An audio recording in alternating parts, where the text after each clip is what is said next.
Welcome sa Tinagalog Novela. Dito, matutunghayan mo ang mga kwentong puno ng misteryo, kilig, at matinding eksena. Mga istoryang hango sa imahinasyon, para sa inyong aliw at kasiyahan. Huwag kalimutang mag-like, share, at subscribe. I-click ang bell para di ka mahuli sa mga bagong kabanata. Kabanata 101. Huminto lamang si Robin nang marinig niya ang patriarka at lumingon, saka nagtanong. Anong ibig mong sabihin, Tito Brian? Wala akong relasyon sa mga Bradley maliban sa mga palitan ng kalakal at interes. Hindi ko ibig manlay, pero hindi mo pwedeng pilitin ang ibang uri ng relasyon dahil lang gusto mo. Sinikap niyang panatilihing magalang ang kanyang pananalita dahil kausap niya ang patriarka ng kanilang pamilya.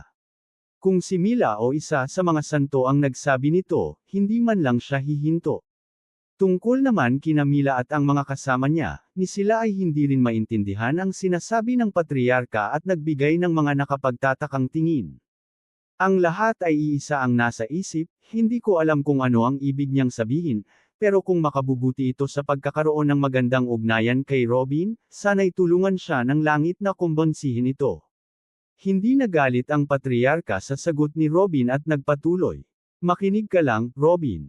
Hindi bago ang sitwasyong ito. Sa katunayan, naranasan ko na ito ng maraming beses, at lahat ng matatandang pamilya ay dumaan dito kahit isang beses. Ang paglipat mula sa purong negosyo ng dalawang magkaibang pamilya tungo sa mas malalim na relasyon ay isang hamon, pero hindi imposible. Bahagyang kumunat ang noo ni San Edward. May hinala na siya kung saan patutungo ang usapan ng patriarka. Sige, ipagpatuloy mo. Ano ang suhestyon mo para maresolba ang krisis ng tiwala? Tanong ni Robin ng masinsinan. May ilang paraan na napatunayan sa libo-libong taon sa ganitong sitwasyon, ngunit ang pinakamabisa ay kasal. Napabuntong hininga si San Edward. Tama ang kanyang hula. Anong kasal? Ibig mong sabihin may magpapakasal sa pamilya namin at sa pamilya Bradley. Paano nito maaayos ang lahat? Gulat na tanong ni Robin. Totoo, kung dalawang walang halaga lang mula sa dalawang pamilya ang ikakasal, wala itong maidudulot. Kaya dapat ang kasal ay nasa pinakamataas na antas para maging matibay na ugnayan. Ngumiti si Robin, oh. Bakit parang gusto mong ikaw ang kumuha ng batang asawa, Tito Brian? Natawa ang patriarka. Haha, matanda na ako, wala na akong lakas o pasensya para sa panibago. Kahit gusto ko pa, hindi magiging matatag ang kasal ng isang gurang na tulad ko.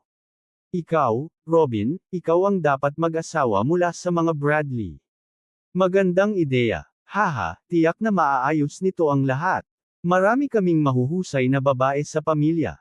Ang apo ko'y mabuting babae, at ang pamangkin ko'y napakaganda rin, ipapakilala ko silang dalawa sa'yo. Tuwang-tuwa ang tatlong santo sa ideya at nagbigay ng opinyon, samantalang nanahimik si Mila, nakatingin sa lupa, malayo ang tingin. Umiling si San Edward. Alam niyang hindi iyon ang pantirya ng patriarka, ngunit nanahimik siya, umaasang sasabihin pa ng patriarka ang totoong pakay. Nang marinig ni Robin ang mungkahi ng patriarka at pagsang-ayon ng tatlong santo, natawa siya at muntik nang lumakad palabas ng silid. Nang makita ng patriarka ito, alam niyang aalis na si Robin at sumigaw sa tatlong santo. Ano bang pinagsasabi niyo? Si Robin ay kinatawa ng pamilyang Burton, mas mataas ang katayuan niya kaysa sa akin. Tapos nais niyong ipakasal siya sa mga bata pa. Kahit isang karaniwang santo ay hindi siya karapat-dapat, tanging si Binibining Mila lamang ang maaaring itapat sa kanya. Tumigil si Robin sa paglakad, sa wakas, ito ang nakakuha ng kanyang atensyon. Tumingin siya kay Mila para makita ang kanyang reaksyon.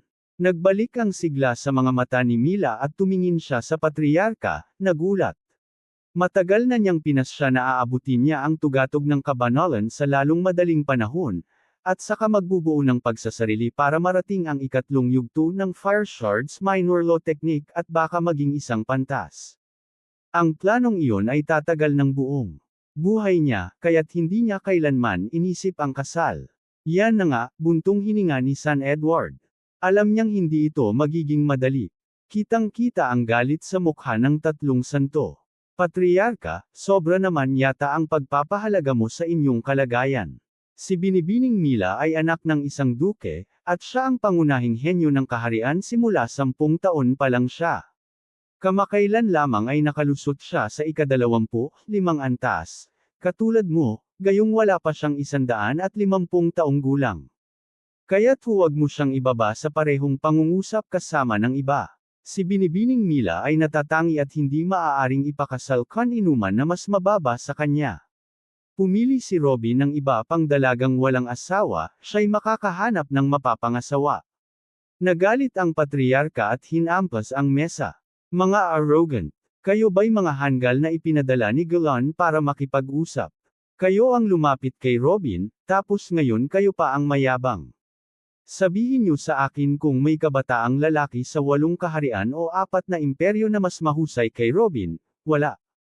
Darating ang araw na mag-aasawa si Binibining Mila, kahit maghintay pa siya ng 1,000 taon. Sino ang mapipili niya noon? Isang emperador. Sobra niyong tinatansya ang pamilya ninyo at siya.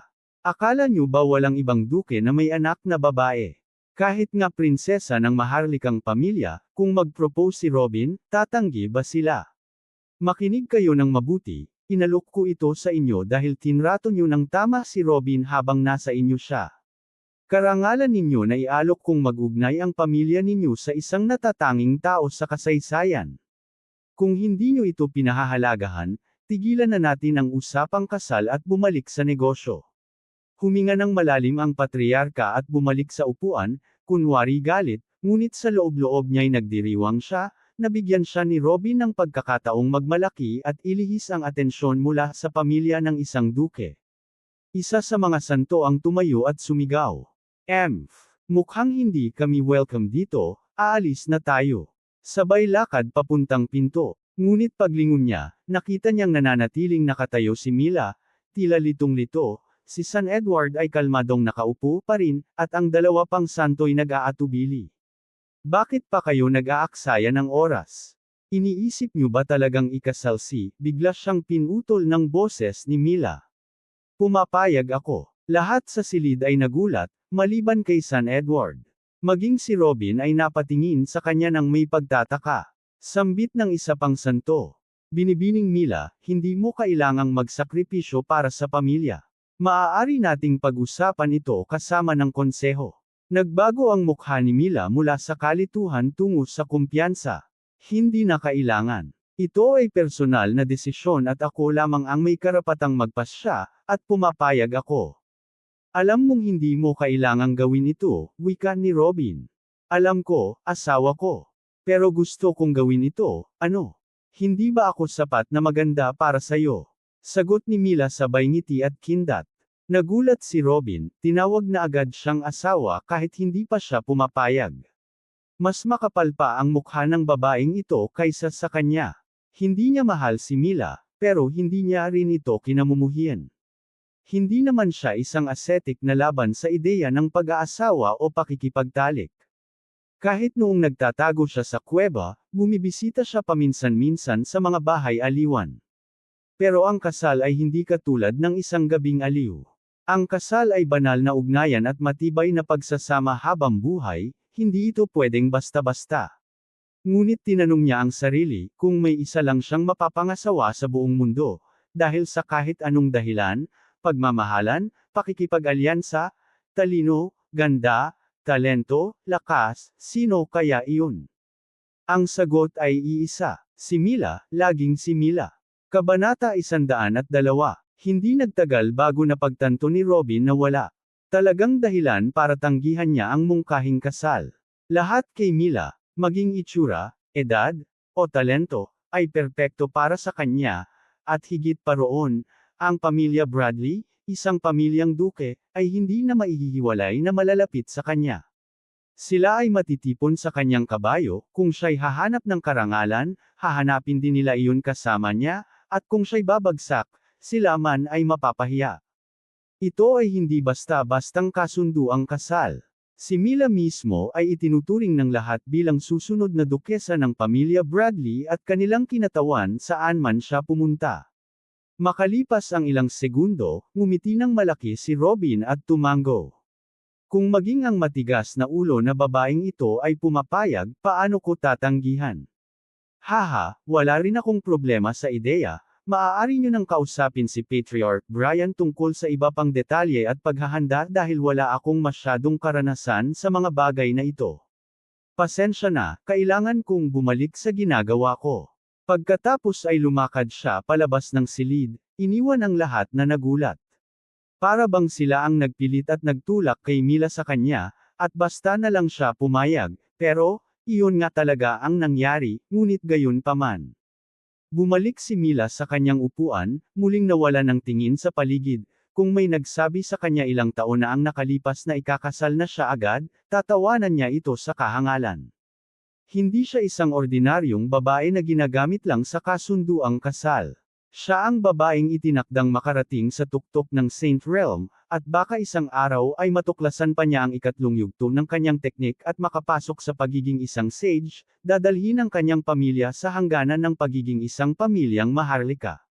Ngunit sa nangyari ngayon, siya mismo ang nagmungkahi, na ipakasal siya kay Robin, sarili niya. Sa tuwing pumapasok sa isip niya ang nakakahiya na kaisipang ito, namumula ang kanyang mukha at ibinababo niya ang tingin. Wala siya sa mood makipag-usap kanino man. Si Saint Edward ang unang bumasag sa nakakailang na katahimikan, at nagsalita sa Patriarch.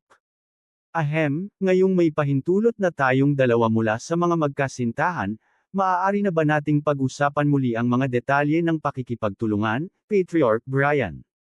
Oh hahaha, syempre. Pero bakit ka pa nagsasalita ng formal, Pamangkin Edward?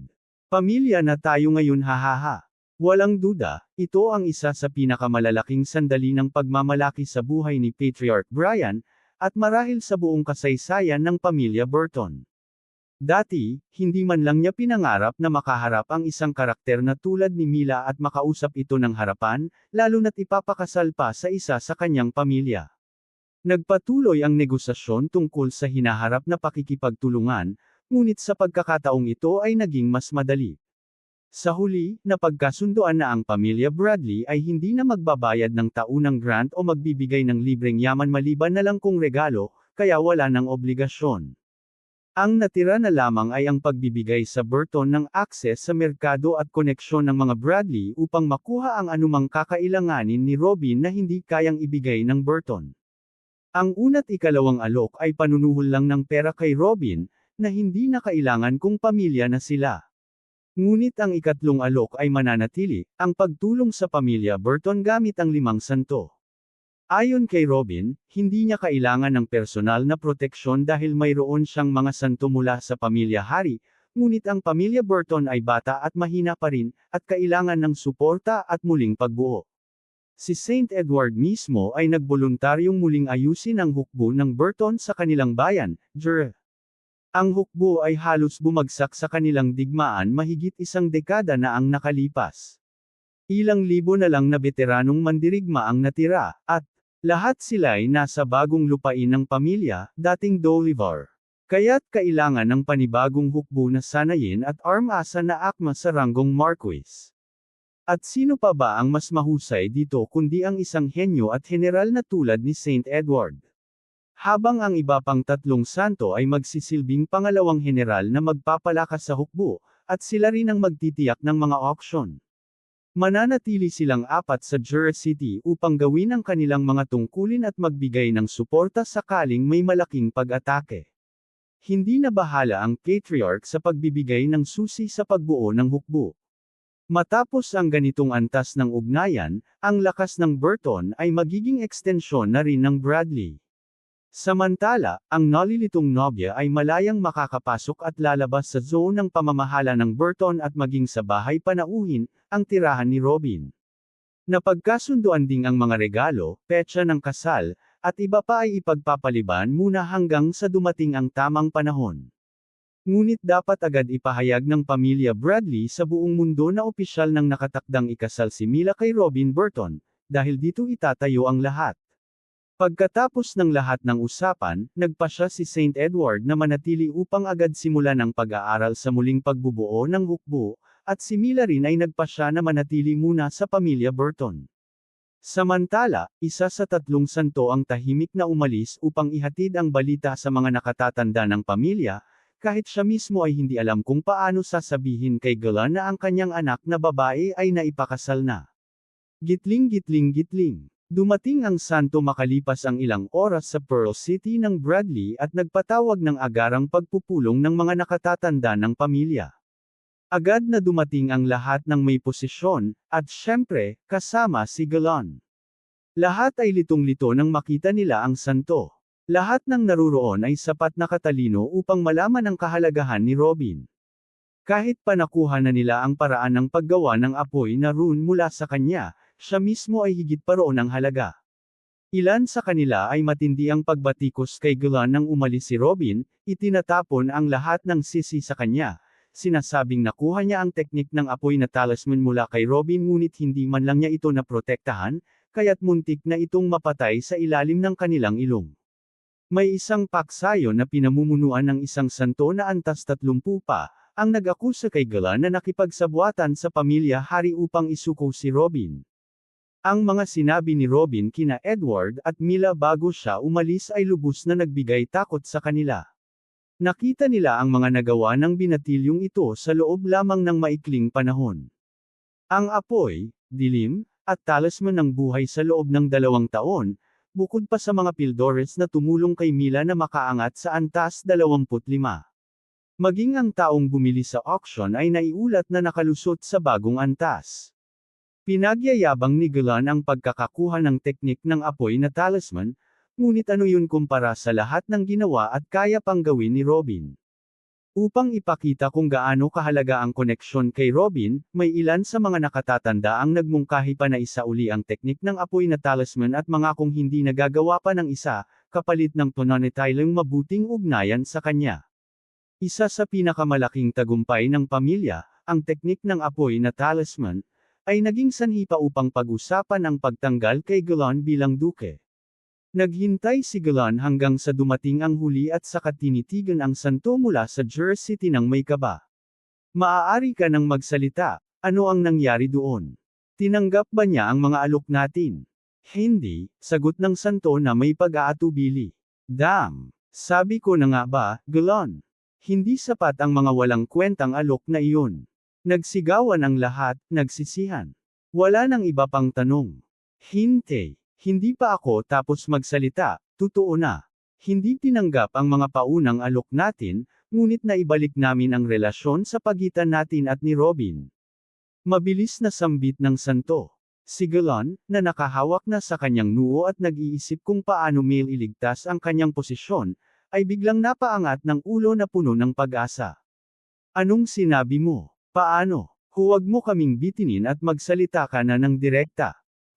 Ito, nanginginig na sagot ng santo habang pinapawisan. Magsalita ka na. At nasaan sina Mila at ang iba pa na kasama mo? Sigaw ng isang mataas na antas na santo sabay hampas ng mesa. Si Lady Mila ay ikakasal kay Robin Burton. Please subscribe Tinagalog Novela. Maraming salamat po. Kabanata 103. Sumuko na rin ang banal sa kanyang kapalaran sa langit at sumigaw. Ginang Mila, siya ay ikakasal kay Robin Burton. Mabilis niyang binigkas ang pangungusap at tinaas ang 2 kamay sa kanyang mukha upang ipagtanggol ang sarili mula sa mga darating na atake. Ngunit walang atake ang dumating, ang tanging narinig niya makalipas ang ilang segundo ay, "Hahaha, maligayang bati, Glenn. Oh, sana may anak akong babae tulad ni Mila. Hindi nasayang ang mga yaman na ginugol natin sa pagpapalaki sa kanya." Hahaha. Maging ang mga nais palayasin si Glenn mula sa kanyang upuan bilang duke ay napabuntong hininga at umiling. Alam nilang ang kanyang kahinaan ay naging ganap na kalakasan. Ngunit kahit ganoon, napangiti pa rin sila at nagsimulang bumati kay Glenn. Napakahalaga ng balitang ito para sa buong pamilya kaya't maaaring ipagpaliban muna ang mga alitan sa loob.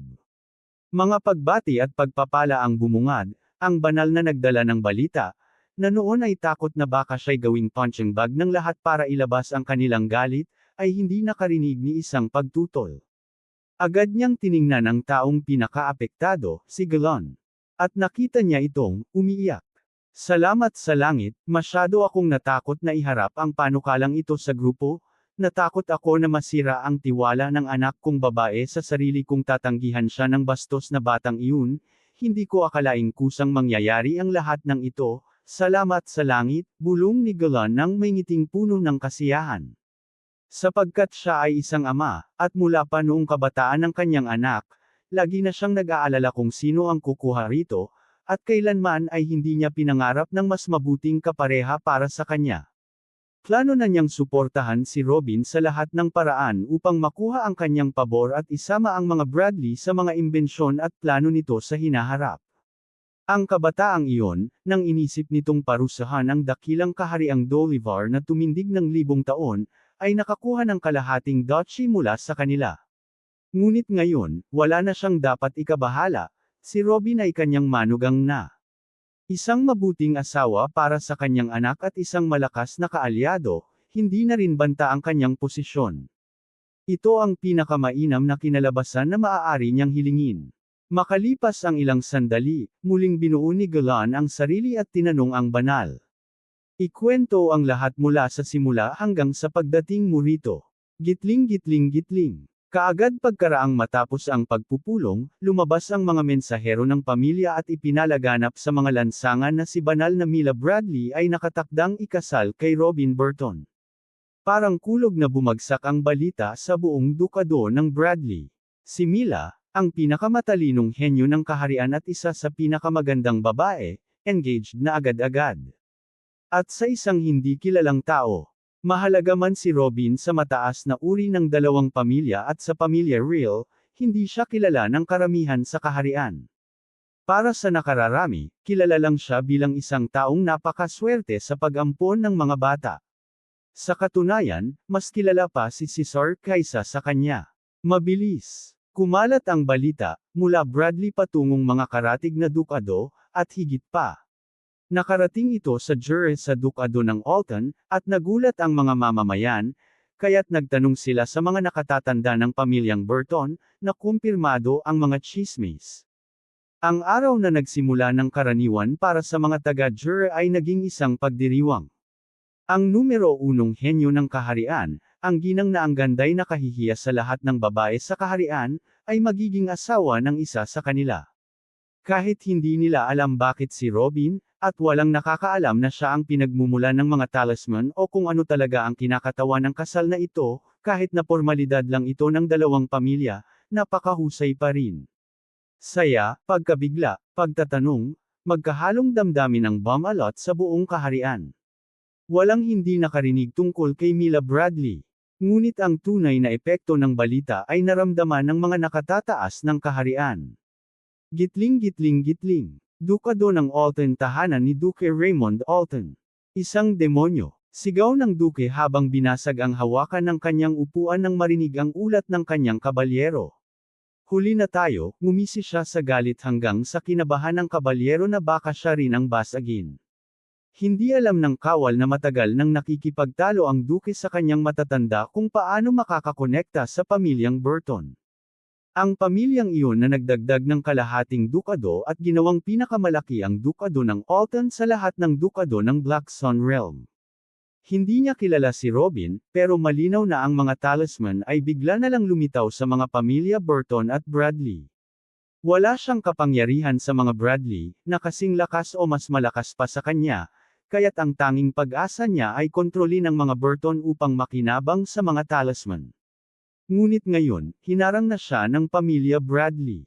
Ang pagpapakasal ni Mila sa isang walang pangalan mula Burton ay malinaw na isang tabing lamang upang makontrol ng Bradley ang Burton mula sa loob. Ngayon, tunay na pag-aari ng Bradley ang mga talisman sa kaharian. Ganito ang iniisip hindi lang ni Raymond kundi halos lahat ng duke sa kaharian. Ang tanging natitirang paraan ay ang makipag-ayos. Gitling gitling gitling. Ang nag-iisang nakakaalam ng tunay na lawak ng kasunduang ito ay sina Sage Albert at ang piling-iilan sa intelihensya. Hindi ito simpleng kasal na dahilan lamang para makialam ang Bradley sa Burton. Ito'y tunay na kasal sa pinakamataas na antas. Ang hanghang na si Galon, malamang ay sumasayaw siya ng hubad sa kanyang palasyo ngayon.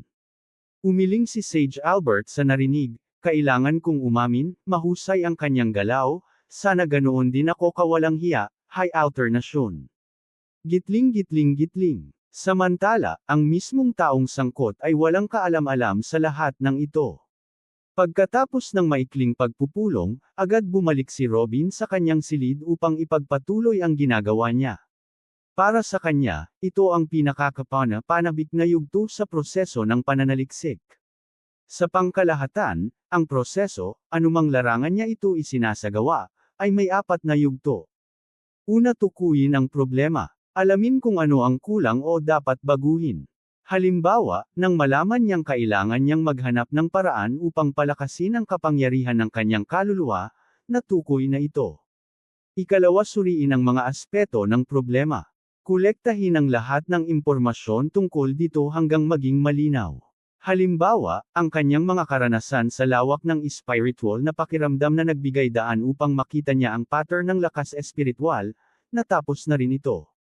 Ikatlo, maghanap ng solusyon. Pagkatapos makuha ang lahat ng impormasyon, sisimulan niyang gawing konkretong solusyon na magagamit ng lahat. Halimbawa, ang paglikha ng paraan upang palakasin ang espiritu. Ito na ang kanyang susunod na hakbang. Ika-4, isulat ang detalyadong paliwanag o teknika, na madaling magamit ng sinuman. Dito nagtatapos ang pananaliksik. At ang pinakamasaya sa lahat ng ito ay walang duda ang ikatlong yugto, sapagkat dito niya nagagamit ang lahat ng kaalaman upang makabuo ng bago na wala pang nakakaalam.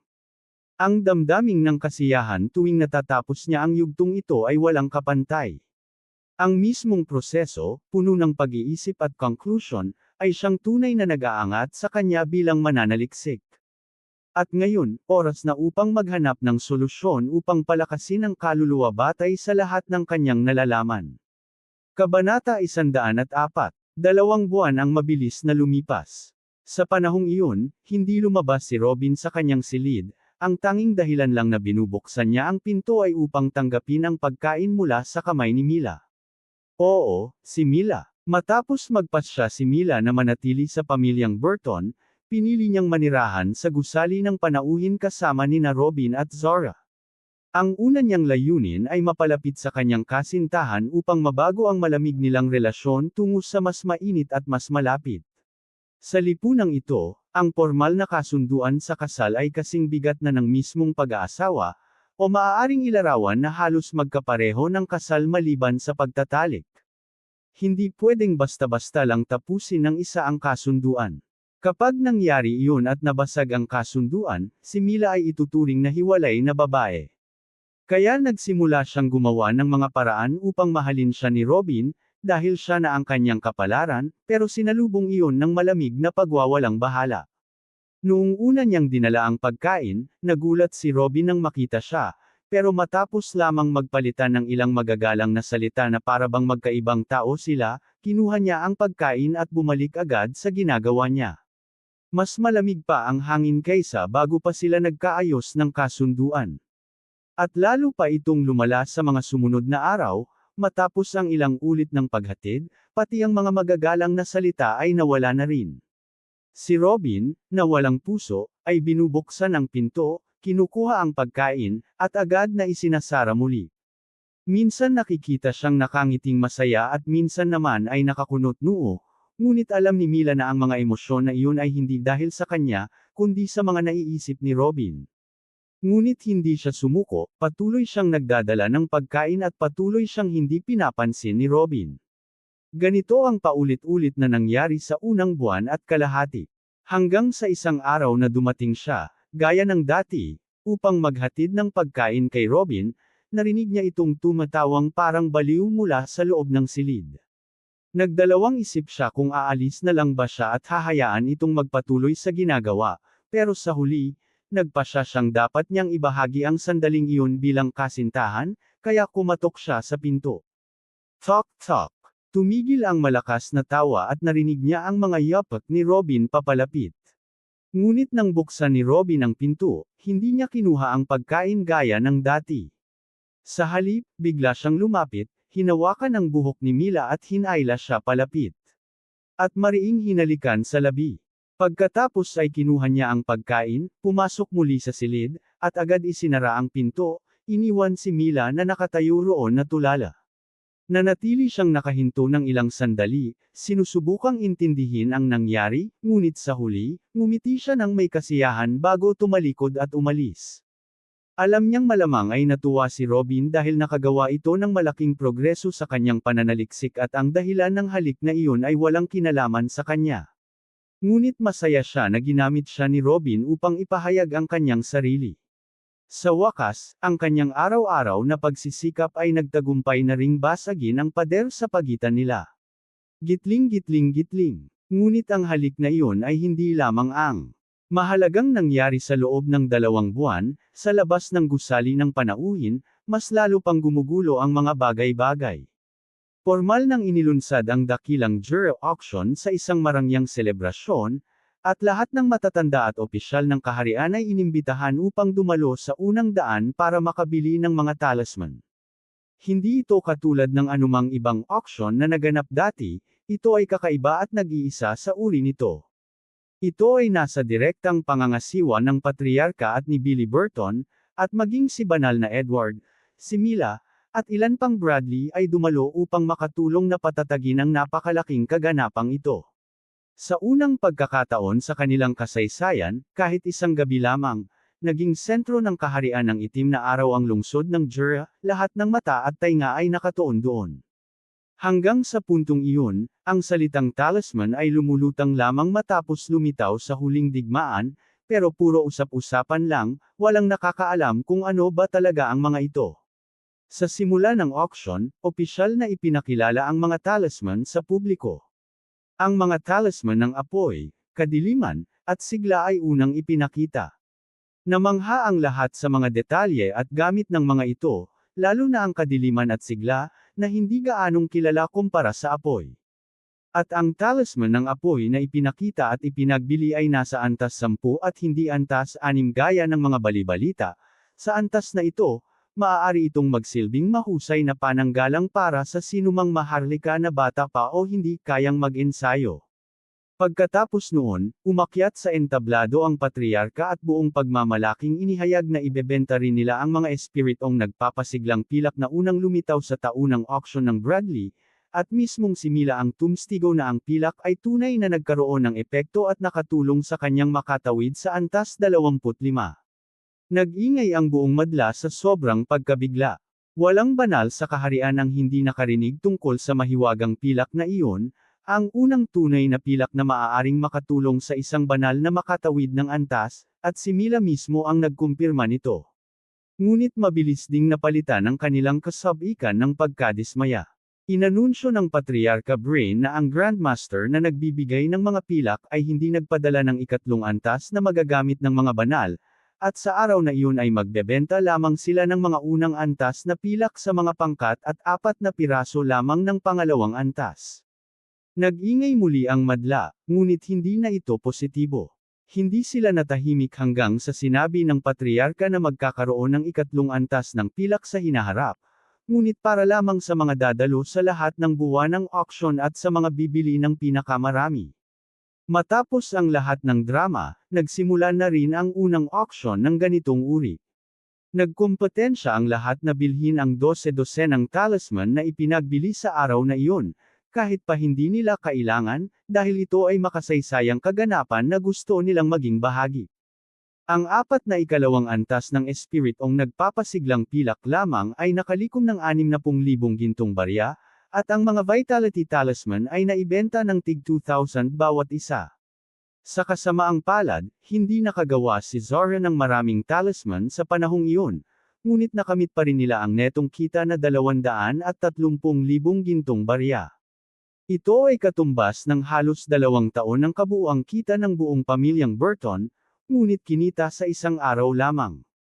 Matapos maibenta ang huling piraso ng Vitality Talisman, nakumpirma na ang bagong dakilang Jura Auction Hall ay magiging tahanan ng buwanang auction para sa pagbenta ng mga talisman, na malugod tinanggap ng lahat. Inanunsyo rin na tatanggapin ng pamilyang Burton ang mga matatandang kabalyero na hindi na makalaban at bibigyan sila ng sapat na sahod, at sinumang may higit sa karaniwang lakas ng kaluluwa ay maaaring magtrabaho sa pamilyang Burton na may magandang sahod din.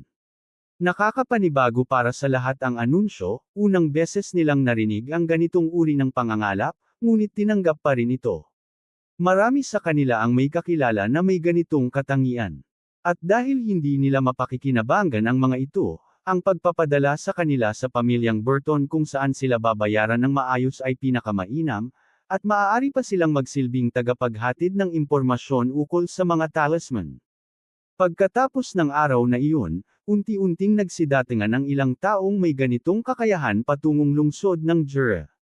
Gitling-gitling-gitling. Samantala, sa mas marahas na harapan, ang bagong teritoryong nasakop ng pamilyang Burton ay tinitirhan ng 10-10 milyong mamamayan, at sa kung anong paraan, kailangan nilang mapasunod ang lahat gamit lamang ang hukbong may 25,000 sundalo. Siyempre, walang sino man ang kusang tatanggap ng bagong nasyonalidad ng biglaan, kaya mabilis sumiklab ang armadong pag-aalsa na patuloy na lumalala araw-araw. Ang digmaan upang supulan ang mga rebelde ay naging sobrang matindi na 2 sa 3 banal ng Bradley ay sumama sa hukbo sa bagong lupain, kasama ang 12-dosenang kabalyero ng Bradley. Kasama ng 3 banal ng Burton na naruroon na, mayroon ng 5 banal lahat.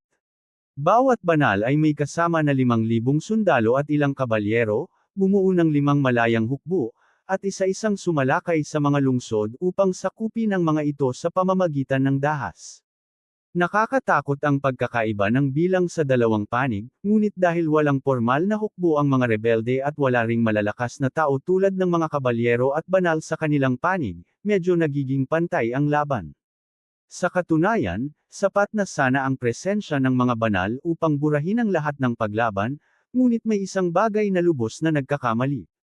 Ang problema, matapos patayin ang mga rebelde sa lungsod, lalong nagiging galit ang mga tao at mas mariing tinatanggihan ang malupit na mananakop mula sa kaharian ng itim na araw.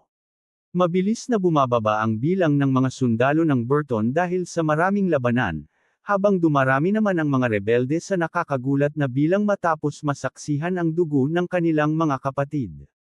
Lalong lumalala ang sitwasyon sa bawat araw na lumilipas. Kabanata 105. Gitling-gitling-gitling. Pagkalipas ng isa pang 53 araw, si Zara ay gumuguhit ng mga talisman sa sahig ng bulwagan, habang si Mila naman ay nakaupo sa tabi niya at tahimik na nakamasid. Mula nang ayanunsyo ang kasunduan sa kasal, tinuring na ni Mila si Zara bilang isang miyembro ng pamilya. Madalas na siyang kasama nito, at kahit imposibleng maintindihan ang ginagawa ni Zara sa pamamagitan lang ng panunood, patuloy pa rin siyang nagmamasid matapos niyang ihanda ang pagkain para sa kanilang tatlo. Dahil wala siyang alam sa pagguhit ng mga talisman, sinubukan niyang bigyan si Zara ng mga payo ukol sa pagsasanay. Ngunit sa tuwing gagawin niya iyon, lalo na sa paraan ng pag-absorb at pagkontrol ng enerhiya sa katawan, lagi siyang sinasagot ni Zara ng mas mahusay at mas epektibong teorya kaysa sa alam niya. Sabi ni Zara, lahat ng kasagutan ay nagmula sa teknik na itinuro ni Robin sa kanya. Kaya, sa paglipas ng panahon, natuklasan ni Mila na hindi na siya nagbibigay ng payo, kundi binubuksan niya ang paksa para marinig ang opinyon ni Zara at makakuha ng mas maraming ideya mula rito.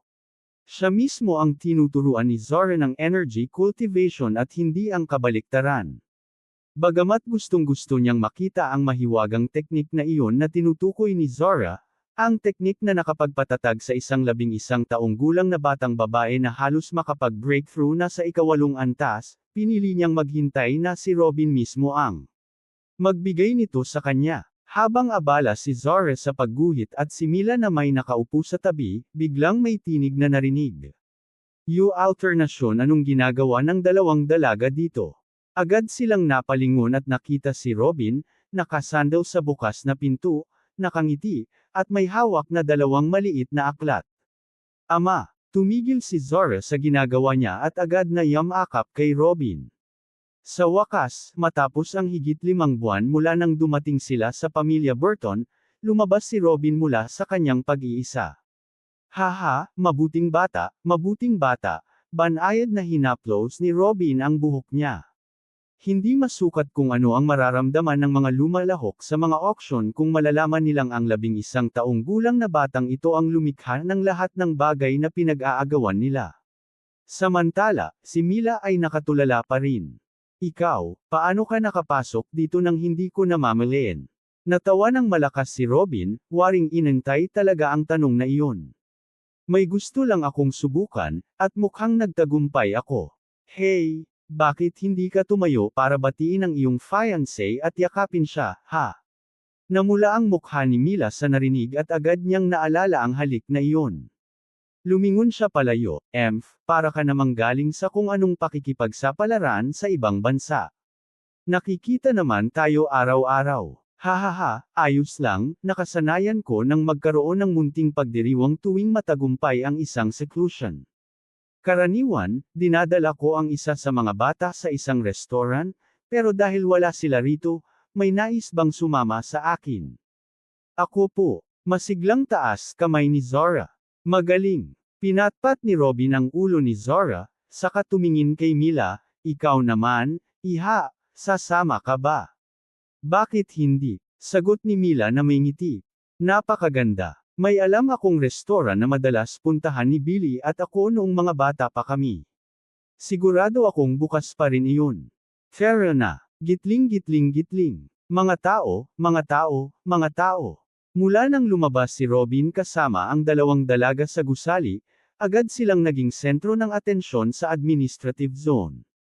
Ngunit dahil lahat ng naroon ay may sariling kapangyarihan o awtoridad, binati lamang siya mula sa malayo at nagpatuloy sa kanilang gawain.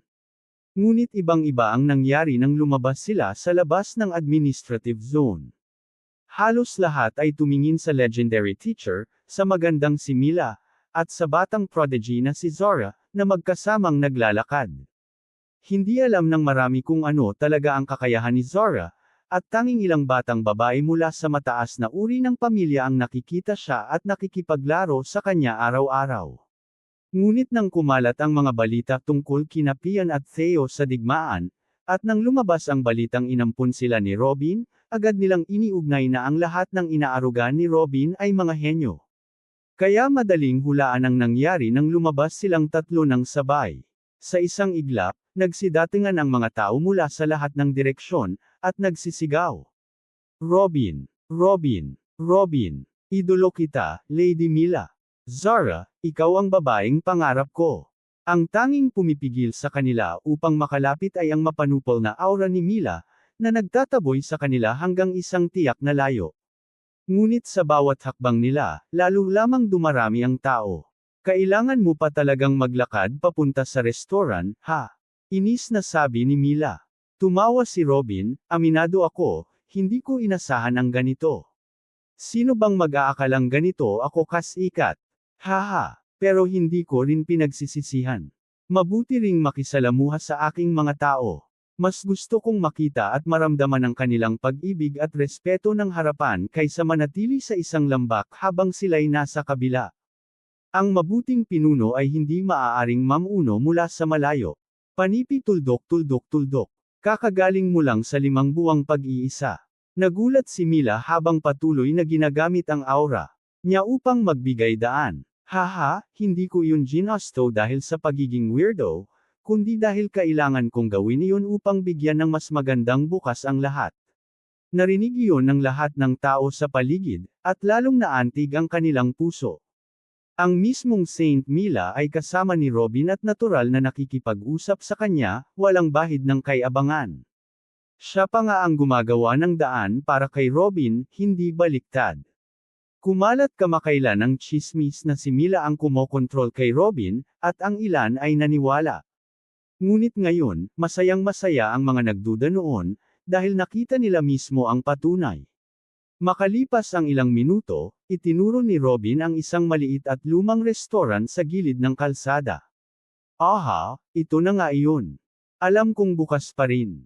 Pumasok silang tatlo. Pumili si Robin ng mesa sa gilid, at agad na pinanatili ni Mila ang aura niya sa may pinto upang walang makapasok na ibang tao. Sa loob ay may isang matandang lalaki na halos pikit ang mga mata, at isang batang babae. Uncle Tim, tatlong espesyal ng bahay, pakidala, tawag ni Robin. Parating na, sagot ng matandang lalaki bago dahan-dahan, sobrang dahan-daang naglakad patungo sa kusina. Panipi tuldok-tuldok-tuldok. Mukhang matatagalan ito. Ahem, Mila, ikwento mo nga kung ano ang nangyari habang ako'y nasa seclusion. Tanong ni Robin. Tungkol sa auction hall, maayos ang takbo. Kahit paulit-ulit ang mga talismang binibenta buwan-buwan, lagi pa ring nabebenta sa mataas na halaga at laging kontento ang lahat. Sa tingin ko, umabot na sa kalahating milyong gintong barya ang kabuoang kita. At mukhang hindi pa ito matatapos, dahil ilang maharlikang pamilya mula sa buong kaharian ang bumibili ng lupa sa Jersey City at nagtatayo ng permanenteng tirahan upang masubaybayan ang bentahan ng mga talisman, at magsilbing bahay para sa kanilang mga mataas na miyembro kung sakaling pumunta sila sa auction. Naging hindi inaasahang pinagkukunan din ito ng kita para sa pamilya. Kaya tinaasa ni Uncle Brain ang presyo ng lupa ng husto at ipinag-utos ang pagpapatayo ng mas maraming inns at malalaking hotels para matugunan ang bagong pangangailangan. Nagkaroon ng ilang pagtatangka na manggulo, pero tinugunan iyon ni na Uncle Brain at Billy, at tumulong din ang mga Bradley upang makontrol ang lahat. Wala nang dapat pasalamatan, pati na rin ang pamilya Hari ay naghayag na hindi nila kukonsintihin ang mga manggugulo sa dakilang jury auction. Tumango si Robin na nakangiti, maganda. At kumusta naman ang mga bata sa ating bagong lupain? Halos kalahating taon na sila roon, tapos na ba ang paghihimagsik? Tungkol doon, kita sa mukha ni Mila ang biglang pagbabago. Napakunot ang noo ni Robin. Mila, anong nangyayari roon? Ayos lang ba ang tatlong bata? Please subscribe Tinagalog Novela. Maraming salamat po. Kabanata 106. Hindi, walang dapat ipag-alala, ligtas ang tatlo, sa palagay ko. Wala pang detalyadong ulat tungkol sa kanila nitong mga nakaraang araw, pero kung may nangyari man sa kanila, tiyak na naiparating na sa atin dahil kilala ang ugnayan nila sa iyo. Sandaling nag-alinlangan si Mile bago sumagot. Hindi tiyak ang kalagayan nila. Ano ba talaga ang nangyayari doon? Lumitaw ang pagkalito sa mukha ni Robin. Paano ko ba ipapaliwanag? Ang hukbo ng pamilya Burton doon ay nasa mga 25,000 noong una, ngunit ngayon, matapos ang halos kalahating taon ng mga labanan, bumaba na ito sa mga 14,000, kahit pa maraming pagpapadala ng dagdag na hukbo, patuloy pa ring nababawasan ang bilang nila. Hindi ito maliit na pag-aalsa lang na pinapakalma, ito ay ganap na digmaan. Nabigla si Robin. Sa teknikal na aspeto, ganoon na nga, pinag-uusapan natin ang kalahati ng isang dukado na may 10-10 milyong mamamayan. Sobrang kaunti ng mga sundalo para subukang sakupin at kontrolin ang ganoon kalawak na lupa. Bawat lungsod na masakop ng hukbo ng Burton ay iniiwanan nila ng maliit na garrison bago lumipat sa susunod, ngunit agad inaatake ng mga tao roon ang garrison pag-alis ng pangunahing hukbo. Kaya't nalulugi tayo sa bawat pananakop, at kapag pinapatay ang mga garrison, nawawala rin sa atin ang mga nasakop na teritoryo. Ang mga tao ng Bolivar ay sanay sa kalayaan sa loob ng libu-libong taon at mayabang ang kanilang pagmamataas, hindi nila matanggap ang ideya ng pagsuko sa ilalim ng ibang kaharian sa pamamagitan ng dahas. Tahimik na naupo si Robin matapos marinig iyon. Talagang problema, kung baligtarin ang sitwasyon at masakop ng Bolivar ang ating lupa, tiyak na ganoon din ang gagawin ng ating mga mamamayan. Ito marahil ang isa sa pangunahing dahilan kung bakit napakahirap kontrolin ang isang nasakop na lupa ng matagal sa pamamagitan ng puwersa. Pero kahit ganoon, saan nila nakukuha ang kanilang organisasyon at sapat na armas para labanan ang ating hukbo at pumatay ng ganoong karaming sundalo? Umiling si Mila, hindi namin alam, napakalawak ng teritoryo at hindi natin kayang bantayan ang lahat. Maliwanag na may tumutulong sa kanila, pero hindi namin alam kung paano o saan. Kung magpapatuloy ito, bulong ni Robin sa sarili, bago tuluyang natahimik. Dumating ang matandang lalaki at ang batang babae dala ang mga in-order na pagkain. Makalipas ang ilang minuto, kumain si Robin kasama ang dalawang dalaga ng walang imek, saka naglagay ng 10 gintong barya sa mesa at tumayo upang umalis. Tito, sobra yan, 20 pilak lang ang sapat. Gulat ang bata nang makita ang iniwan niyang pera at agad nagsalita. Ang inosenteng tinig ng bata ay bahagyang nagpagan sa loob ni Robin at ngumiti siya. Mas higit pa sa 10 gintong barya ang halaga ng pagkain ito, tulungan mo ang iyong lolo at panatilihing bukas ang kainan hanggang sa muling makabalik ako, ayos ba? Saka siya lumakad patungo sa pintuan na dagsa pa rin ng tao. Ngayon, wala sa mood na makisiksik, dumiretso siyang tumakbo papunta sa administratibong lugar ng pamilya Burton. Iniwan ang daan-daang taong tila sinasamba ang maliit na kainan na parang isang templo. Hindi alam ni Robin na sa simpleng mga salitang nabitiwan niya sa bata, tuluyang magbabago ang kapalaran ng maliit na pamilyang iyon. Gitling gitling gitling. Puok administratibo ng pamilyang Burton gusali ng tanggapan ng patriarka. Tok tok. Robin, sinabi ng mga gwardya na darating ka. Pasok, pasok, tinig ng patriarka mula sa loob. Diretsyong pumasok si Robin kasama sina Mila at Zora, at nadatnan niya roon ang patriarka, si Billy, at pati si banal na Edward. Bahagyang kumunat ang noo ni Robin, parang may mali, ano ang dahilan ng pagkakatipon ninyong tatlo rito? Dumating si Robin upang personal na itanong ang sitwasyon sa bagong nasakop na lupa, ngunit ang makakita ng tatlong banal na sabay ay nangangahulugang may malaking bagay na pinag-uusapan. Haha, walang problema rito. Nag-uusap lang kami tungkol sa batch ng mga sundalong ipapadala sa bagong lupa sa darating na panahon, sagot ni Billy na nakangiti. Tumango ang patriarka, sa mga nakaraang buwan ay nagpapadala kami ng ilang daang matatandang sundalo bawat ilang linggo, ngunit malinaw na hindi ito gumana ng maayos. Kaya napagpasyahan naming ipadala ang Legion na sinanay ni General Edward mula nang dumating siya. Ano ba? Sinabi ko na hindi ito gagana. Totoo na may 50,000 sundalo akong sinasanay at itinuro ko na sa kanila ang pangunahing pormasayon, pero wala pa silang 5 buwang pagsasanay. At bukod pa doon, wala silang wastong armas at hindi rin sila naipagkalooban ng mga talisman. Ano ang kaibahan nito sa pagpapadala ng karaniwang mamamayan sa digmaan? Galit, na sigaw ni banal na Edward. Lumapit si Robin at naupo, nakakunot noo, sandali, naiintindihan ko na walang talisman dahil si Zora ay gumagawa pa lamang para ipagbili sa mga maharlika at hindi sa malaking bilang para sa digmaan. Pero ano yung sinabi mo tungkol sa mga armas? Pangalawa, ganoon ba kadali ang magtipon ng 50,000 sundalo? Bakit hindi natin ginawa noon? Noble Robin, ang dami ng maaaring magdala ng armas ay hindi kailanman naging problema. Kahit ang iyong dating maliit na lupa ay may milyon-milyong mamamayan.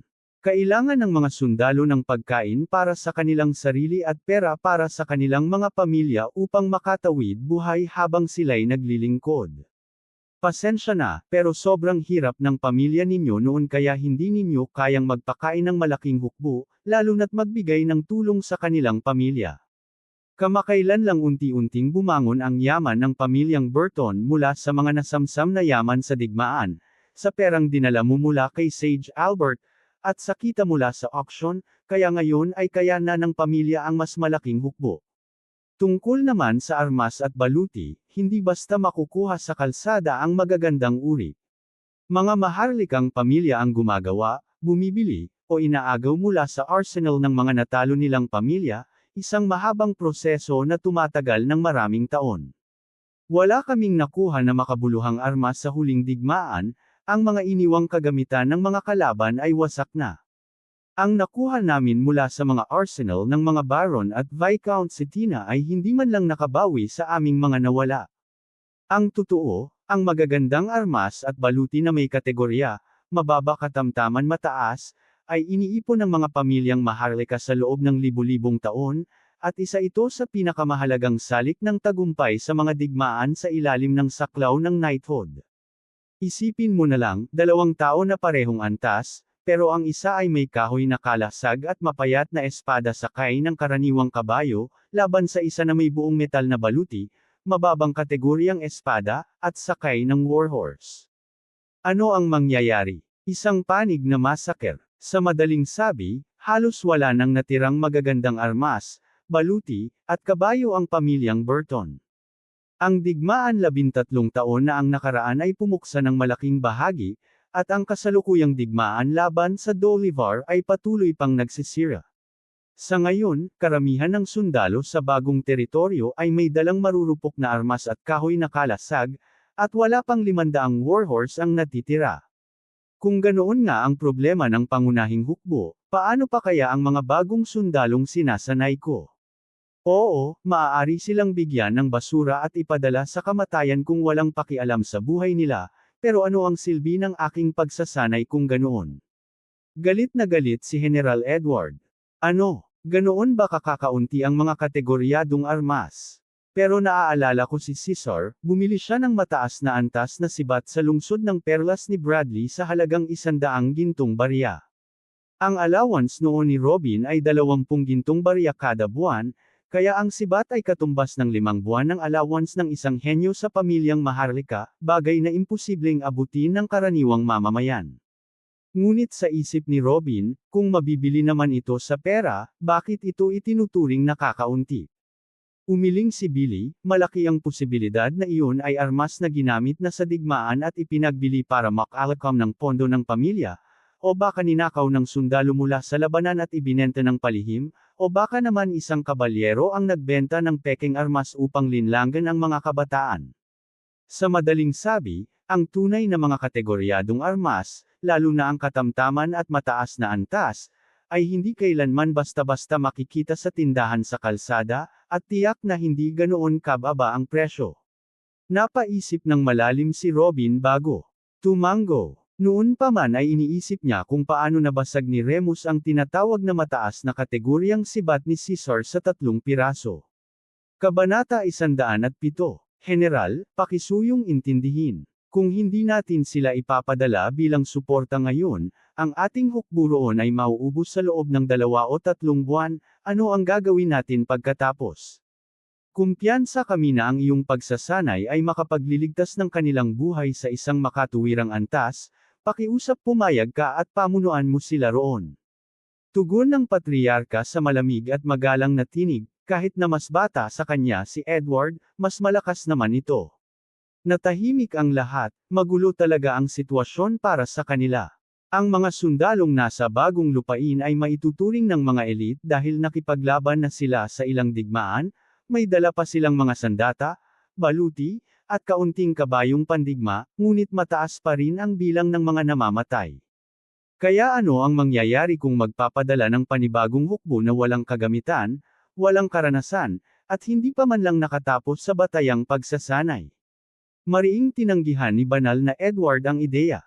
Hindi siya katulad ng ibang mga banal na inuuna lamang ang kanilang sariling pagsasanay, mula pagkabata, may espesyal siyang pagmamahal sa pamumuno ng hukbo at pag-imbento ng mga taktika, at itinuring niyang pamilya ang kanyang mga veteranong sundalo. At ngayon, pinipilit siyang ipadala ang 50,000 sundalong siya mismo ang nagsanay, patungo sa tiyak na kamatayan. Nauunawaan niya ang hinihingi ng patriarka, kung hindi niya sila ipapadala ngayon, mamamatay rin ang mga sundalo sa bagong lupain at mapipilitan din silang magpadala ng bagong hukbo. Hindi ito madaling pasya, ngunit nabasag ang katahimikan nang biglang magsalita si Robin, hindi nito mareresolba ang anuman. Akala ko noong una ay simpleng pagtutol lamang sa ating pamumuno at madaling mapapawi sa loob ng ilang linggo. Pero lumalawak ang bilog at nawawala ang ating kontrol. Sigurado akong ang mga dugong bughaw ng Bolivar ang nasa likod ng kaguluhan, nagbibigay ng armas at impormasyon sa mga mamamayan. Tumango ang patriarka, tiyak na ganyan ang nangyayari, ngunit ano pa ba ang magagawa natin? Wala kundi ipagpatuloy ang pagsupil sa mga rebelde sa pamamagitan ng dahas. Umiling si Robin, kung epektibo iyan, hindi na tayo nandito't pinag-uusapan ito. Ang maliliit na tagumpay ng mga rebelde ay nakakahikayat ng mas maraming voluntaryo sa kanilang hanay, at mauuwi tayo sa isang walang katapusang digmaang ubusan. Kahit magpadala tayo ng bagong hukbo, hindi ito makakatakot sa kanila. Sa halip, Patitibayin nito ang ideya ng mga rebelde at mas maraming sasama sa kanila, ilang 10,000 laban sa 10 milyong posibleng rebelde. Panipi tuldok. Tama ka, isa iyan sa aking mga pangamba. Walang saysay ang pagkamatay ng ating mga sundalo roon. Sa takbong ito, taon-taon tayong maghahanda ng hukbo na ipapadala para lang masawi. Tumango si banal na Edward. Muling bumalot ang katahimikan. Ang pagpapadala ng mga hukbo na walang sapat na armas laban sa milyon-milyong nagngangalit na mamamayan, parang batang pipilit na supulan ang isang nagwawalang toro. Di natin isang tinig ang bumasag sa katahimikan, dahilan upang lahat ay lumingon. Si Zara iyon, ngunit nang mapagtantong nasa sentro siya ng atensyon, natahimik siya at ibinaba ang ulo. Ngunit nang makita ni Robin ang kanyang pag-aatubili, ngumiti siya at nagsabi, "Magsalita ka, wala kang dapat ikatakot, ano ang nais mong sabihin?" Hindi ba't hindi naman natin sinakop ang lupaing iyon para looban at patayin ang mga tao? Dapat ay atin na ang bagong lupain, hindi ba? Bakit ba natin sila gustong patayin sa simula pa lang, mahinang sambit ni Zara habang kinakalikot ang kanyang mga daliri. Hahaha, talagang nakakaaliw ang mga bata. Natawa ang patriarka ng malakas at nakipagbulungan kina Billy at General Edward, malinaw na hindi niya sineryoso ang mga salita ng dalaga. Ngunit si Robin ay napakunot-noo, at makalipas ang ilang segundo ay nagsalita, "Tama siya." Lumingon ang patriarka kay Robin. Nagpatuloy si Robin, walang halaga kung sino man ang nasa likod ng pag-aaklas, ang dugong damanak ay mananatiling nasa ating mga kamay magpakailanman. Hindi pa huli para sa atin, ngayon ay isa sa isa pa lamang, wala pang malaking massacre, maaari pa nating itama ito. Ngunit kung magpapatuloy tayong magpadala ng hukbo at magdugo ng higit pang buhay, tuluyan nating mawawala ang tiwala ng mga tao sa bagong lupain. Hindi, huwag na nating tawaging bagong lupain kundi bukirin, kung ang gagawin lang natin ay patayin ang mamamayan at nakawin ang kanilang yaman. Umiling si Billy, hindi naman ito parang pinjutan na isang click lang ay magbabago na ang lahat, Robin. Ano, pababayaan nating lusubin ang ating mga tao roon at wala tayong gagawin? O iiwan natin ang buong lupain at bawiin ang ating hukbo sa Jura, para muling sumama sa Dolivar at pagtawanan tayo ng buong mundo? Kung may bago kang ideya, sabihin mo. Panipi tuldok. Kung lagi mong pinapalo ang anak mo sa ngalan ng disiplina, paglaki niya'y kamumuhian kanya, kahit maging mabuti ka pa sa kalaunan, kamumuhian ka pa rin. May mas mabuting paraan ng pagdisiplina, tulad ng pinin sila ng gantimpala kapag sila'y maayos ang asal. Nagkatinginan ang lahat sa narinig, malinaw na inihahambing ni Robin ang mga rebelde sa mga bata. Alam ng patriarka na kulang si Robin sa karanasan sa pamamaraan ng digmaan at pamumuno. Kinuha nila ang lupa at ang karapatan sa sariling pamumuno mula sa mga taga-Dolivar, ano ang maibibigay nila para makalimutan iyon? Ayaw niyang direktang patahimikin si Robin para hindi siya mapahiya, kaya't ngumiti siya at nagtanong, "At ano sa tingin mo ang maaari nating gamitin para mahikayat silang sumunod sa atin?" Panipi tuldok panipi. Ilang segundong natahimik si Robin bago tumingin kay banal na Edward, ano ba ang dahilan kaya nagkakaroon ng ranggo ang isang sandata? At bakit ito bihira? Nagulat ang banal sa tanong na wala sa paksa, ngunit sumagot pa rin siya, ang halaga ng isang sandata ay pangunahing batay sa materyales ng pagkakagawa, kung mas matibay at mas matalas ang metal ng talam, mas mataas ang halaga nito. Siyempre may iba pang sukatan tulad ng galing ng panday. Kung ibigay mo ang parehong bloke ng metal sa isang henyo at sa isang ordinaryo, iisa ba ang resulta? Hindi. Pero ang kaibahan ay nasa loob lamang ng parehong kategorya, kaya't may espada na nagkakahalaga ng 20 gintong barya at meron namang 200, pareho silang nasa ranggong, mababa, gawa sa parehong metal pero magkaiba ang tibay. Kaya't medyo komplikado ang tanong mo, hindi kasing simple ng iniisip mo. Pero kung tungkol lang sa kwalifikasyon para maging kategoryadong sandata, ang sagot ay nasa hilaw na materyal. At kung bakit bihira ang ganitong sandata, dahil kakaunti rin ang mga kabalyero at mga banal. At kakaunti sa kanila ang gumagawa nito. Ang pagpapanday ng mataas na antas na metal ay nakadepende sa lakas ng katawan. Ang apoy ay kayang tunawin ng simpleng bakal, ngunit madaling mabasag ang ganitong sandata sa kamay ng mga mandirigmang malalakas, at habang tumataas ang antas ng gumagamit, lalo itong nagiging walang silbi. Samantalang ang mas matitibay na metal, hindi natutunaw sa apoy. Kaya't kailangang painitan lamang para lumambot ng kaunti at sa kapukpukan, putulin, at patagin ng isang kabalyero hanggang sa maghugis. Kung mas mataas pa ang antas ng metal, mismong isang banal ang kailangang humubog nito. Kadalasan, gumagawa lang ng ganitong armas ang mga kabalyero para sa sarili nilang pamilya. Kaya't bihira talagang magbenta ng kategoryadong armas ang isang marangal na pamilya. Bawat sandata, baluti, kalasag, pana at iba pa ay itinuturing na kayamanang ipamamana sa mga susunod na henerasyon.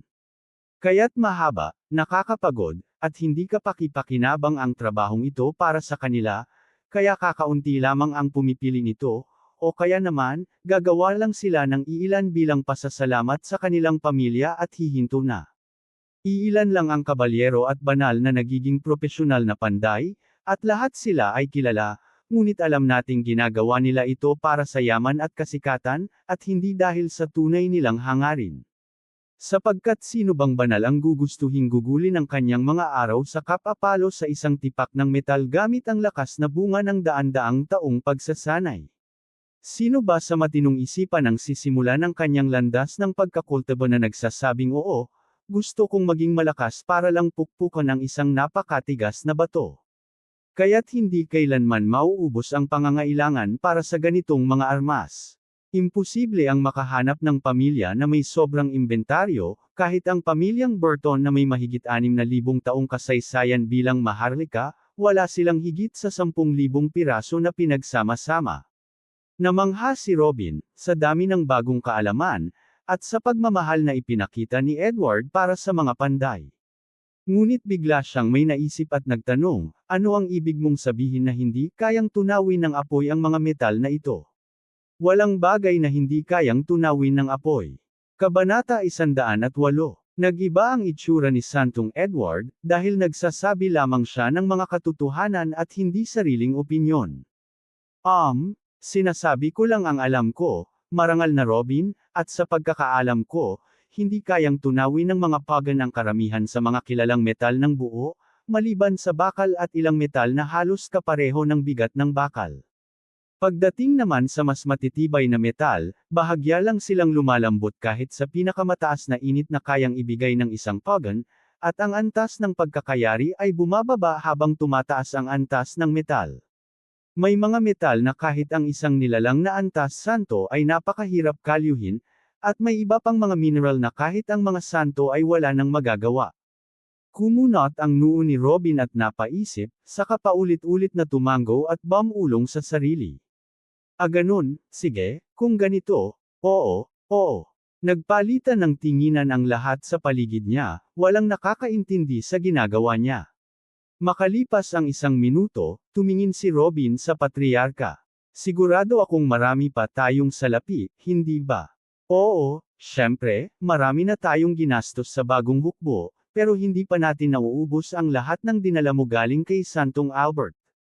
Tumango ang patriarka. Mabuti, gusto kong gamitin ang perang iyon para magtayo ng mga pabrika na dalubhasa sa paggawa ng lahat ng uri ng sandata. Mga armas, buong baluti, kalasag, pana, palasu, at iba pa, at ang mga pabrikang ito ay itatayo sa loob mismo ng ating bagong teritoryo. Anong silbi ng pagtatayo ng napakalaking pabrika para gumawa lang ng karaniwang armas kung marami na tayo noon? Maniwala ka, hindi tayo kulang sa mga mababang uri ng sandata, nagulat si Billy sa sinabi ni Robin. Marangal na Robin, pinagdedebatehan pa natin kung atras o itutuloy ang paglusob, bakit ka nakaisip ng pagtatayo ng mga permanenteng pabrika na hindi maililipat, sa ganoong mapanganib na lugar? Magiging perpektong target iyon ng mga rebelde, tutol din ni Edward. Makinig na lang kayo sa akin, magtayo ng napakalalaking pabrika at lagyan ng mga pagan na kayang magtunaw ng metal sa pinakamataas na antas, at tungkol naman sa kakayahan nilang tunawin ang mas matitibay na metal, ako na ang bahala roon. Nanlaki ang mga mata ng apat na santo, isang napakapanganib na pahayag ito. Mabilis na nagtanong si Mila. Ibig mo bang sabihin kaya mong bigyan ng kakayahan ang mga pabrikang iyon na tunawin ang mas malalakas na metal? Ibig mo bang sabihin, gusto mong gumawa ng maramihan ng mga sandatang may kategorya? Tumango si Robin. Sa simula ay mababang antas lang siguro ang maipapagawa, pero darating ang araw na mapapaunlad ko pa ang industriyang ito, kailangan ko lang munang maunawaan ang larangan, at masanay ang mga manggagawa sa kanilang ginagawa. Sa lahat ng naruroon, si Zoro lamang ang kalmado, dahil hindi niya naiintindihan ang bigat ng sinabi. Ngunit ang mga santo, halos mahulog sa kanilang kinauupuan. Ito ay isang bagong revolusyon. Isang revolusyong kasing halaga ng mga talismang apoy sa digmaan.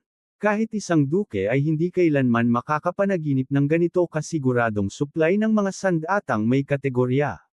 Kilala na sa katotohanan na mas mababa sa ikaapat na bahagi ng hukbo ng sinumang duke ang may ganitong uri ng armas, at iyon ay itinuturing ng marami.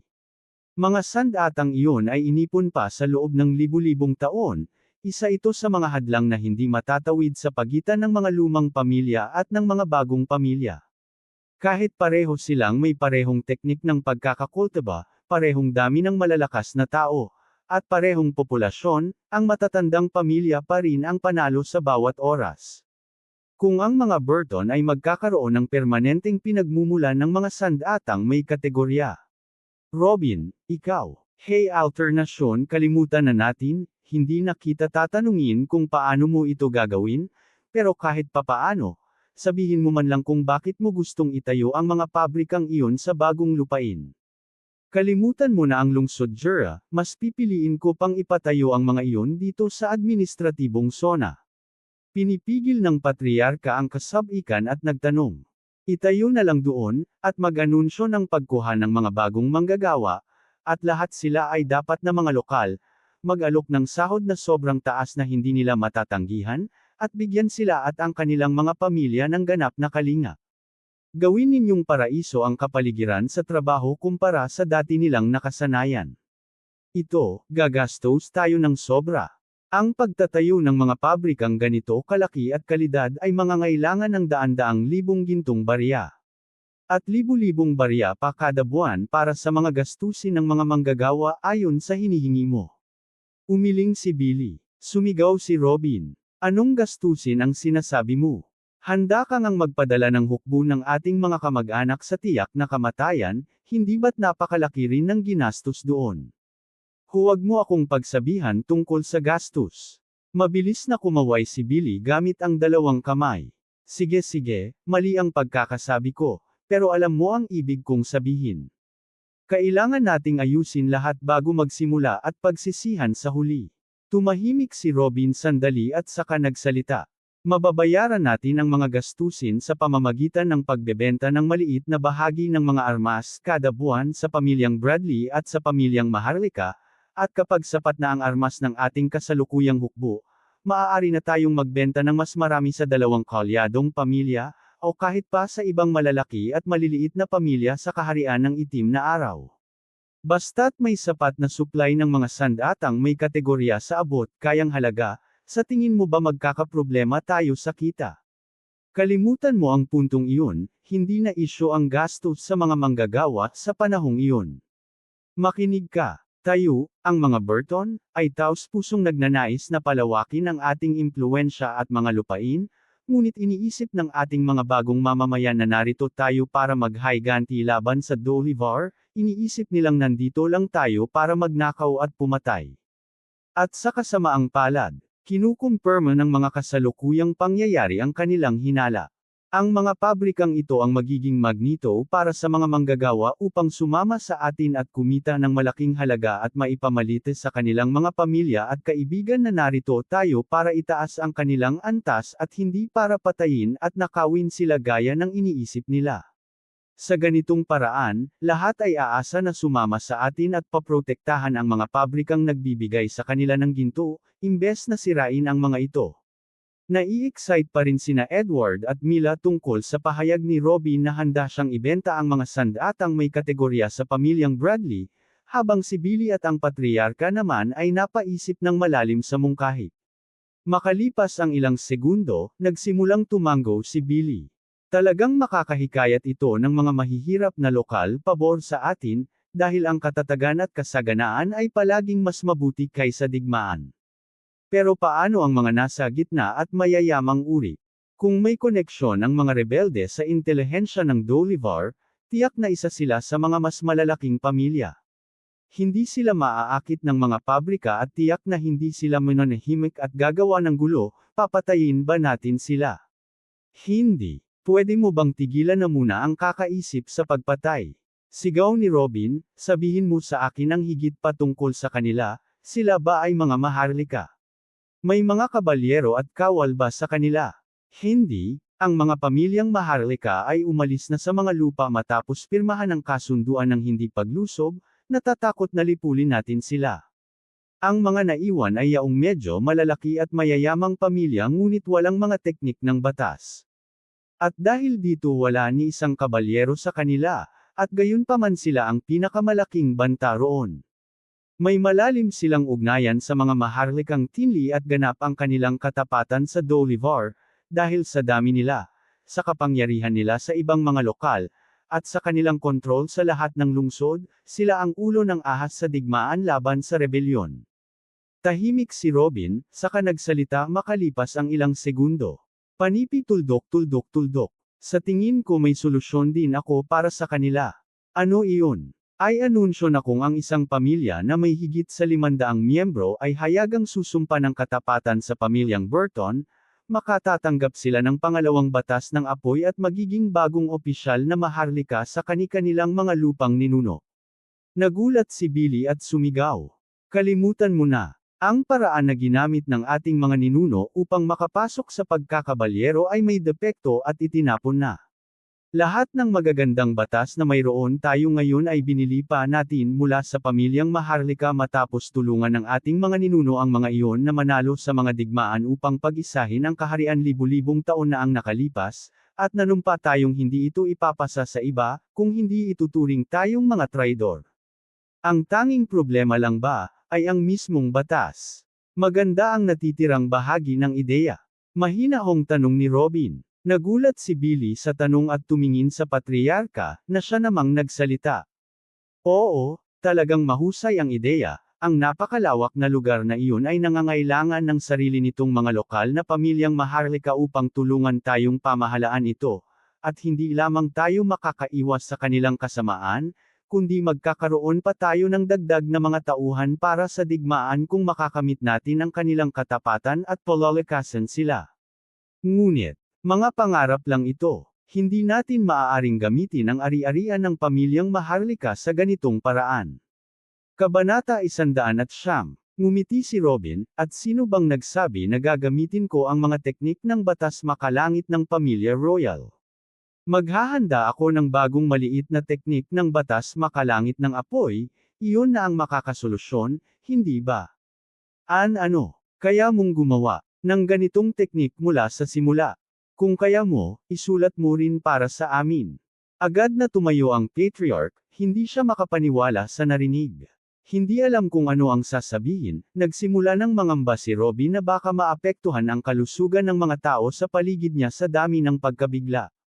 Sa huli, napabuntong hininga siya at nagpatuloy, oo, kaya kung sumulat ng mga teknik ng batas makalangit, ang batas na isusulat ko para sa mga bagong pamilya ay halos kasing lakas ng maliit na batas makalangit ng mga piraso ng apoy na laganap sa ating kaharian ngayon.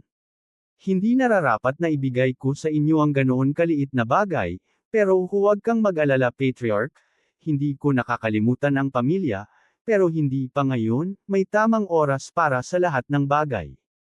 Ang maliit na batas makalangit ng mga piraso ng apoy. Halos lumipad ang isipan ng lahat. Ito ang pangalawa o pangatlong pinakamalakas na batas sa kaharian kasunod ng ginagamit ng pamilya royal, kahit ang mga henyo na santo tulad ni Mila ay ito ang gamit. Ngunit simpleng sinabi ni Robin na kaya niyang gumawa ng isa pang kasing lakas nito. At ayon sa kanya, teknikal na nangangako siya na bibigyan pa niya ang kanyang pamilya ng mas higit pa rito. Si Mila na nakaupo sa tabi ni Robin ay iniunat ang kamay, hinayla ng marahan ang manggas niya, Robin. Nang lumingon si Robin at nakita ang pagsusumamo sa kanyang mga mata, napatawa siya, "Hoy, babae! Ang mga Bradley ay itinuturing ko ring pamilya ngayon, kaya manatili ka lang at huwag mag-alala, hindi ka pababayaan ng iyong asawa."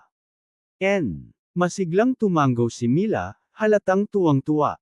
Bawat sandali, mas pinapatunayan ni Robin na tama ang naging desisyon niyang ibigay ang sarili rito. Maging si Saint Edward ay lumulutang sa tuwa nang marinig ang kumpirmasyon ni Robin, na wala lahat ng pangamba at bigat ng loob na kanyang naramdaman bago pumasok si Robin sa silid. Pagkatapos ay muling tumingin si Robin sa Patriarch, "Ngayon, sa palagay ko ay nalutas na ang problema sa nakatataas, at sila na mismo ang magpipigil sa gitnang uri para sa atin, kaya wala na tayong dapat ikabahala patungkol sa kanila, mayroon pa ba tayong nakalimutan?" Umupo muli ang Patriarch at ngumiting umiling, "Wala na, nalutas mo ang lahat para sa atin, kung maisa sa katuparan ang plano, magkakaroon tayo ng mga pamilyang mararangal na magpapasalamat habang buhay, at mga karaniwang tao na titingin sa atin na parang mga Diyos, ang kontrol natin doon ay magiging ganap, higit pa kaysa sa ating mga lupang ninuno." Tumango si Robin, mabuti. Dalhin ang ating hukbo roon at ilagay sila sa isang kuta o dalawa, at gawing responsable sa paggawa ng mga pabrika at pagbabantay. Hayaan ang mga nagre-rebelde na magrebelde, at ang mga ayaw magbayad ng buwis, huwag na silang pilitin, sabihin sa hukbo na huwag makialam maliban kung may banta sa kanilang kaligtasan. Ang tanging dapat bantayan ay huwag hayaang magkaroon ng sapat na kalayaan ang mga rebelde para makabuo ng organisadong hukbo habang itinatayo ang mga pabrika. Para masolusyonan ito, ipakalat ang balita tungkol sa ating plano na bigyan ng mataas na sahod ang mga tao at tungkol sa pagbibigay ng maliit na teknik ng batas makalangit sa mga bagong pamilyang marangal na susumpa ng katapatan sa atin, malamang ay mapapawi nito ang kanilang kagustuhang lumaban. Sabihin mo, gaano katagal bago may tayo ang 5 pabrika na sapat para mag-empleyo ng libu-libong manggagawa? Libu-libong manggagawa. Malaki yun para sa 5 pabrika, pero kung pinakamalaking posibleng pabrika para sa paggawa ng mga armas, sa palagay ko 10 buwan kung isasama natin ang bahagi ng hukbo sa pagtatayo. Sabihin na lang na 1 taon, sa 1 taon maipapangako kung matatapos ito, sagot ng Patriarch matapos mag-isip. Sandali, 1 taon, tama lang iyon sa akin. Tumango si Robin, hinahaplos ang kanyang baba. Kasabay ng mga pabrika, magbukas din ng iba pang maliliit na proyekto, tulad ng mga minahan para sa mga metal na kailangan, at mga lugar para sa kahoy na gagamitin sa sibat at alabarda, magtanim ng mga bukid para makakain ang mga manggagawa at magpatayo ng mga kainan para pakainin sila, huwag bumili o magpadala ng anuman mula rito, lahat ay dapat lokal kahit na mas magastos, lumikha ng mga trabaho kahit hindi ito kailangan. Sa palagay ko nakuha mo na ang ideya ko, pagkatapos mong matapos ang pagpaplano, formal na ipahayag ang balita na ang pagbubukas ng mga pabrika at ang pagbibigay ng maliit na teknik ng batas makalangit sa mga bagong pamilyang marangal na susumpa ng katapatan sa atin ay magaganap sa loob ng 1 taon. Ay anunsyo rin na limitado ang bilang ng mga pamilyang marangal na kailangan natin at ang mga unang lalapit mula sa mga rebelde ang siyang uunahing piliin. Malaki ang mababawas na presyon ng paglaban sa ating hukbo dahil sa balitang ito. Haha, napakaganda, may magandang kutob ako dito. Malakas na tawa ng Patriarch. Si Billy, na masaya ring nakangiti sa tabi, ay biglang may naalala at tinanong si Robin, "Tama, nakahanap na kami ng 16 na katao na tumutugma sa iyong hinihingi para sa espiritual na lakas, malaki ang sinusweldo nila buwan-buwan kahit wala silang ginagawa. Ano ang nais mong ipagawa sa kanila?" Haha, nakahanap na tayo ng 16. Napakaganda. Mabuti at pinaalala mo, muntik ko nang makalimutan. Inabot ni Robin ang kamay niya papunta sa kanyang kapa, kung saan naroon ang 2 munting aklat, pero bigla siyang tumigil, ibinaba ang kamay at umiling, ipagpatuloy ang pagbabayad sa kanila sa ngayon, at sabihin na maghintay pa ng ilang buwan bago magsimula sa trabaho, sa palagay ko hindi naman sila utol na tumanggap ng sahod nang wala silang ginagawa. Nagkatinginan sina Billy at Patriarch, saka napailing si Bailey, wala akong problema dyan, pera mo naman yan. Saluhin mo. Inabot ni Robin ang isang maliit na supot na balat at inihagis ito sa Patriarch. Binuksan ito ng Patriarch nang may pagtataka at natagpuan sa loob ang 4 na singsing, bawat pares ay magkapareho, at isang karaniwang papel na puno ng mga tagubilin. Pagkatapos suriin, tinaas niya ang ulo at nagtanong, ano ito? Tinatawag ko silang mga singsing ng tunog, kapag nababato ako nitong mga nakaraang buwan, gumagawa ako nito paminsan-minsan. Sa madaling sabi, bawat pares ay nagsisilbing bukas na daan para makapag-usap. Kung bibigyan mo ng isang singsing si Tito David sa bagong lupa at ang kapareha nito ay narito, makakapagpadala kayo ng mga boses sa isa't isa agad-agad, mas epektibong paraan ng komunikasyon, hindi ba? Nasa papel kung paano ito buhayin, ang selyo na kailangan, at lahat tungkol sa mga singsing ng tunog. Sa palagay ko makakatulong ito kay Tito David na subaybayan ang digmaan at, makakatulong din sa atin sa pamamahala ng mga bagong lupain, at bakit ba kayo ganyan tumingin sa akin? Napatingin si Robin sa paligid at nakita ang lahat na nakatingin sa kanya ng may pagdududa, lalo na si General Edward. Halos lumuwa ang mga mata dahil alam niya kung gaano kapangwasak ang mga singsing na iyon sa isang digmaan. Kung gayon, tapos na ang pulong na ito, good luck. Mabilis na tumayo si Robin at hinayla si Zara palabas ng pintuan, iniwan ang lahat na nakabukas pa ang bibig. Pagkalipas ng ilang segundo, nagbalik sa ulirat si Mila at agad na sumunod kay Robin, iniwan ang 3 santo na tahimik na nagkakatinginan. Gitling gitling gitling. Robin, maaari mo bang ibenta ang isang pares ng mga singsing na iyon sa mga Bradley? Agad na nakahabol si Mila kina Robin at Zara, hinayla niya ang manggas nito at nagsalita ng puno ng lamang. Bahagya pang yumuko upang ipakita ang kanyang malulusog na dibdib. Napatigil si Robin at tumingin sa magandang mukha ni Mila sandali, saka bumaba ang kanyang paningin at tumama sa kaakit-akit na tanawin ng 2 bahagyang mapulang tuktok, at sandaling naligaw sa mapusok na imahinasyon. Natunto na ni Robin ang lahat ng uri ng babae noon, matangkad alternasyon pandak, mataba alternasyon payat, patag alternasyon kurbada, lahat ng kulay at edad, at walang duda na ang lahat tungkol sa katawan ni Mila ay akma sa kanyang tipo. Bago pa niya makita ito sa tarangkahan noong araw na iyon, kung bibigyan siya ng papel at panulat at pagsusulatin ng perpektong babae, tiyak na isang Mila ang kanyang iguguhit. Ngunit agad niyang inalag ang ulo at muling tumingin paitaas, babae, makakakita rin naman ako sa kalye ng mga babaeng may malalaking dibdib, hindi mo ba sa tingin na sobra naman ang hinihingi mo kapalit ng ilang mabilis na sulyap? Nakakapagod gawin ang mga singsing ng tunog, kung gusto mo ng isang pares kailangan mong gumawa ng higit pa kaysa rito. Kumunot ang noo ni Mila na parang magagalit, pero mas naging malambing ang kanyang boses. Ano ang ibig mong sabihin, asawa? Ano ba ang magagawa ng babaeng ito para sa'yo? Isang malawak at mailap na ngiti ang lumitaw sa mukha ni Robin. Magmeditasyon tayong 2 ngayong gabi sa aking silid. Kabanata 110.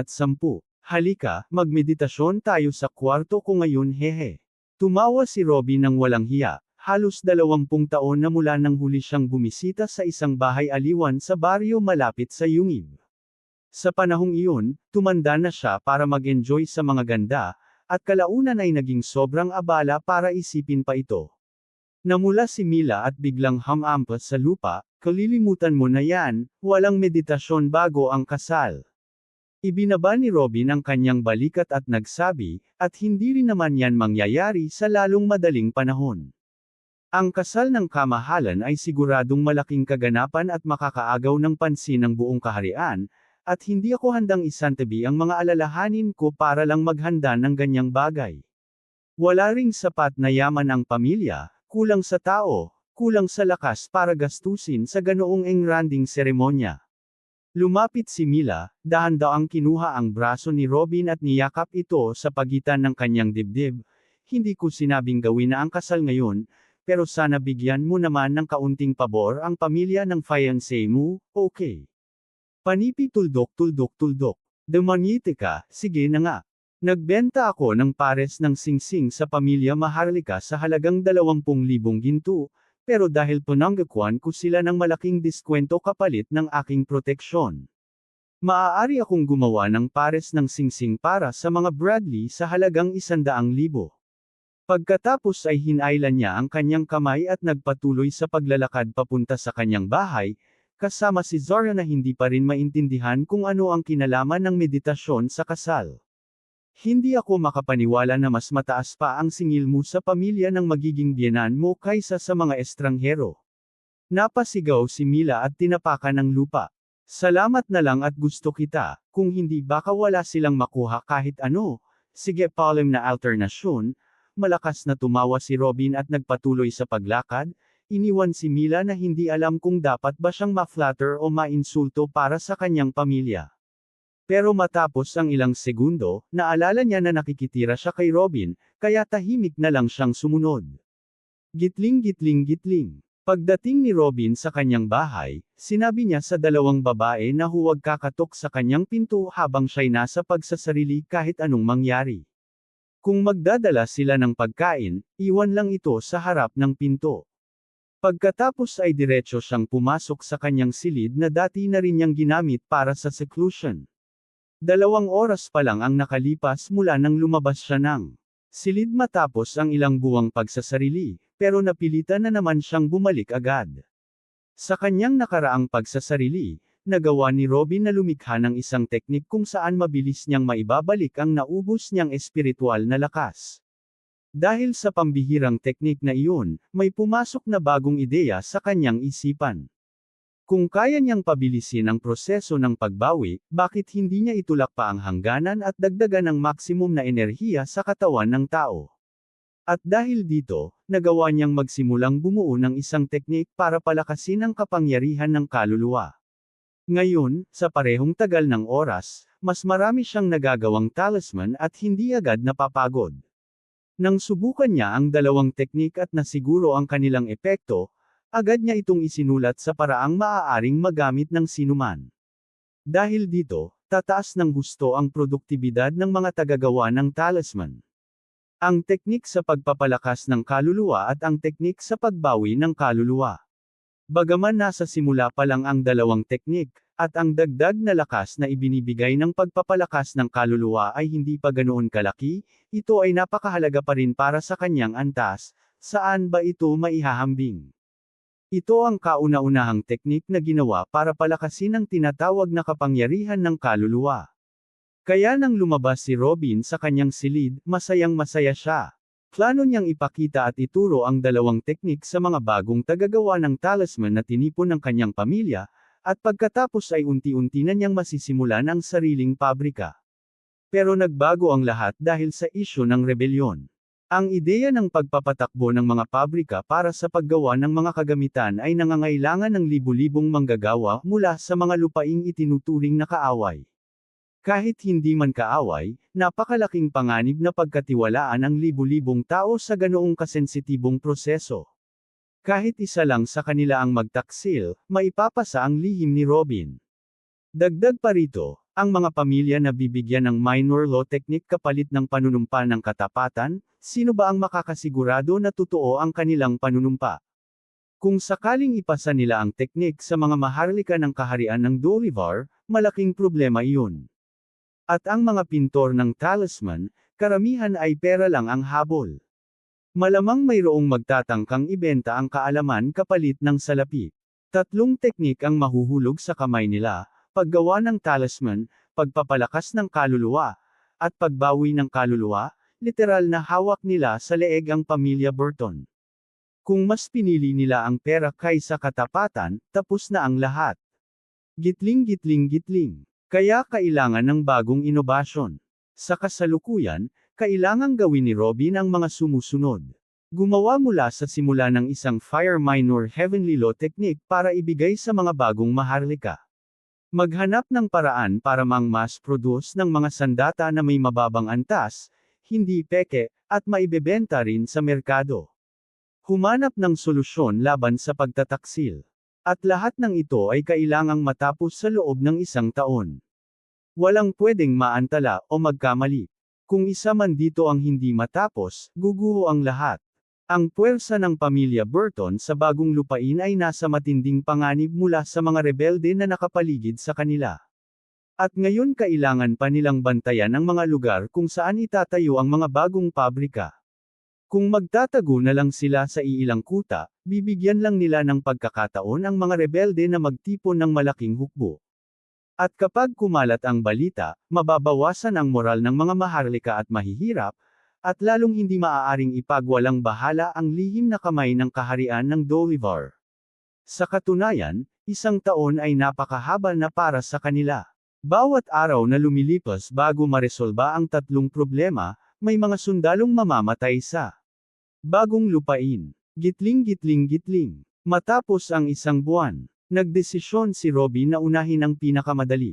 Kaya ibinuhos niya ang kanyang oras sa pagpili ng isang fire minor heavenly law at isinulat ang teknik para sa unang yugto nito.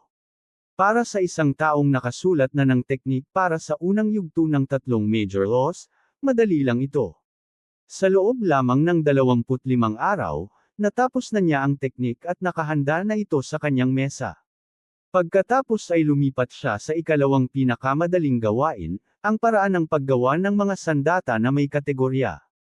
Ayon kay General Edward, ang klasifikasyon ng mga kagamitan ay nakadepende sa mga metal na ginamit. Ang problema, ang mas matitibay na metal ay nangangailangan ng malalakas na cultivador para mahubog, kaya hindi ito kayang iparmasan sa buong hukbo. Hindi natutunaw ang mga metal na ito sa karaniwang apoy. Kahit isang santo na gumagamit ng batas ng apoy ay kaya lang tunawin ng maliit na dami, pero hindi sapat para sa mass production. Kaya kailangan ng apoy na sapat ang lakas para tunawin ang mga metal, ngunit ligtas at kayang gamitin ng mga ordinaryong tao ng paulit-ulit. 3 araw siyang nakatulala sa ideyang ito, hindi alam kung saan magsisimula. Sa isip niya, madali lang ito dahil plano niyang gamitin ang prinsipyo ng mga talisman para palakasin ang apoy sa mga pagan. Pero sa realidad, 1 beses lang magagamit ang fire talismans. Anong balat kaya ang makakatagal sa ganoong init ng matagal? Kahit pa mas maging matibay, mawawalan pa rin ito ng bisa pagkatapos ng isang gamit dahil sa activation seal. Kung ganoon, ilang talisman ang kakailanganin araw-araw para masuportahan ang mga pagan? Magtatayo pa ba siya ng hiwalay na pabrika na puro para lang sa paggawa ng fire talismans? Imposible. Kung nais niyang magpatakbo ng pabrika na gumagawa ng napakaraming sandata araw-araw, hindi siya maaaring umasa sa single-use talismans. Kaya matapos niyang pag-isipan ang pagsmelteng ng mga metal, nagsimula siyang maghanap ng paraan para alisin ang limitasyong isang gamit lang, at kung paano paprotektahan ang mga pattern laban sa matinding init. Pagkalipas ng 2 araw pa, eksaktong 30 araw mula nang magsimula ang kanyang seclusion. Dumilat si Robin, tumakbo palabas ng kanyang silid, at nagmadaling pumunta sa opisina ng Patriarch.